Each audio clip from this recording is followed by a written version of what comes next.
एक छोटा सा गांव था। गांव के पास एक घना जंगल था। इसी गांव में अन्या रहती थी। अन्या बहुत ही बहादुर और जिज्ञासु लड़की की थी। उसे नए नए स्थानों पर जाना बहुत पसंद था। जंगल के किस्से सुनना उसे बहुत अच्छा लगता था। हर दिन वह अपने दोस्तों के साथ खेलती, लेकिन उसका मन तो जंगल में जाने को करता था। एक दिन अन्या का मन जंगल जाने को हुआ। उसने सोचा, आज मैं जंगल जाऊंगी और देखूंगी कि वहां क्या है। वह चुपके से घर से निकल गई। जंगल बहुत घना था, पेड़ बहुत ऊंचे थे। अन्या डर भी रही थी और उत्साहित भी थी। वो आगे बढ़ती गई। अचानक अन्या को एक आवाज सुनाई दी। डर के मारे वो एक पेड़ के पीछे छिप गई। उसने देखा कि एक बहुत बड़ा गोरिल्ला है। गोरिल्ला बहुत दुखी लग रहा था। अन्या का डर गायब हो गया। उसने गोरिल्ला से पूछा, तुम कौन हो? क्यों रो रहे हो?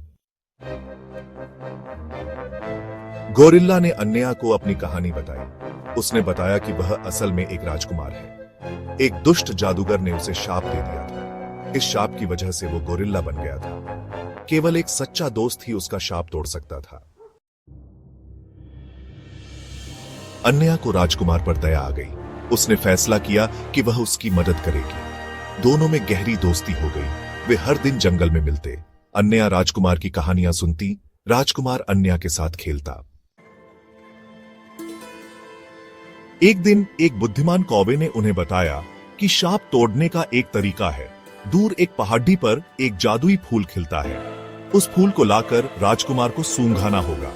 अन्या ने तय किया कि वो उस फूल को लाएगी। अन्या ने बड़ी ही मुश्किल यात्रा की। उसने कई बाधाओं का सामना किया, लेकिन वो हिम्मत नहीं हारी। वो उस फूल को लेकर वापस आई।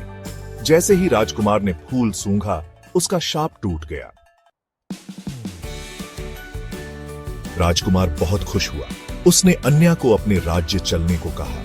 अन्या और राजकुमार हमेशा के लिए अच्छे दोस्त बन गए। उन्होंने मिलकर राज्य का संचालन किया। इस कहानी से हम सीखते हैं कि सच्ची दोस्ती और साहस से हमेशा जीत होती है। हमें कभी भी किसी को देखकर उसका न्याय नहीं करना चाहिए।